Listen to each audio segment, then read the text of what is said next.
আমি লক্ষ্মীপুর থেকে আপনার সামনে বিস্তারিত জানাচ্ছি।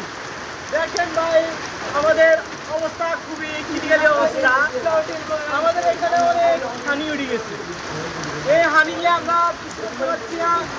আপনারা দেখতে পাচ্ছেন আসলে ঘুরিয়ে ঘুরিয়ে দেখার জন্য আমরা আপনার বনেদি কিভাবে আপনারা আপনাদের খাবার জোগাড় করছেন? কি হচ্ছে? খাবার তো এমনি কথা হয়েছে, খাওয়া ও আপনারা প্রবাসী, আপনাদের মানুষের পাশে থাকবে। এই ফটোতে আমরা অনেক খুশি হয়েছি যে বন্যা আমাদের জন্য সব ভালো হবে, ফসল ভালো হবে। দেশি মানুষ তো আমার সারা করে দিচ্ছে।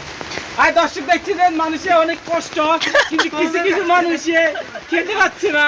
আর কিছু কিছু মানুষের প্রবাসী টাকার কারণে তাদের ছেলেমেয়েরা অনেক ভালো আছে, হ্যাপি আছে, তারা কিন্তু কাউকে সাহায্য করছে না।